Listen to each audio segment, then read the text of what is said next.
Ayan pre oh.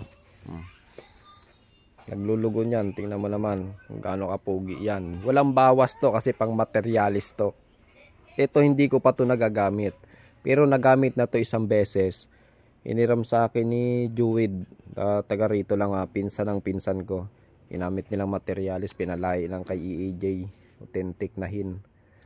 Yan. Ang height nila, mid to high ang height niyan. Medyo semi-hinukod. Pero hindi mababa yan Yan yun palugon kasi. Ano na yung balahibo niya yun Masakit ang katawan. Pero ang paa niyan standard yan. Mid to high pasok yan. Malaking manok, derby size. Pwede nyong pang entry to. Kahit i-entry mo to sa mga big event. Banded siya ng Dayang-Dayang Game Farm. 419 kay Sir Edwin Tosi yan. Napakasulit nito.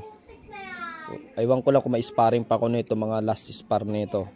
Pero kung pagdating sa laro, ako na nagsasabi, wala kang puproblemahin kung laro lang ang pag-uusapan yan. Kung dikdikan, dikdikan. Yan, hyper yan.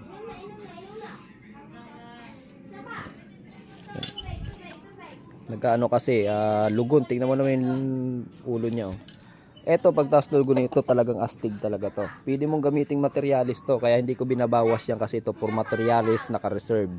In case na makakuha ko ng mga authentic din na galing din kay Edwin Sinahin, papalahi ko yan.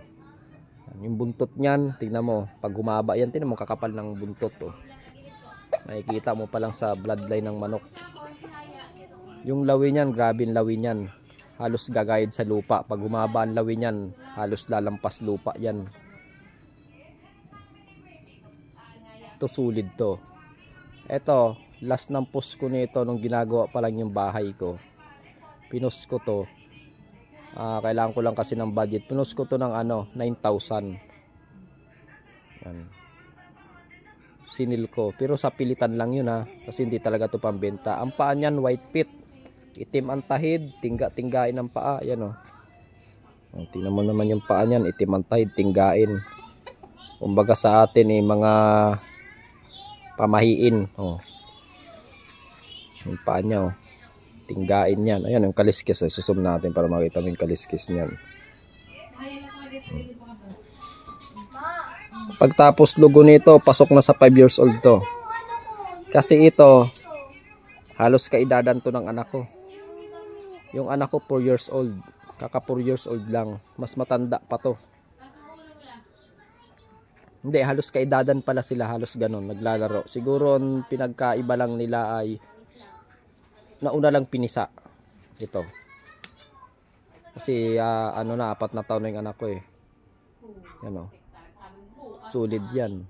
Hindi natin pwede ispar Tingnan mo naman yung liig. Pag yan nabunot at natuka, sayang. Pinakayaw kasi sa manok, yung nabubunutan ng balahibo. Buntot, liig, pakpak. Lalo, tingnan mo naman rambay niya Tingnan mo yung rambay. Tingnan mo kung gaano kahaba. Halos gayad na sa pakpak.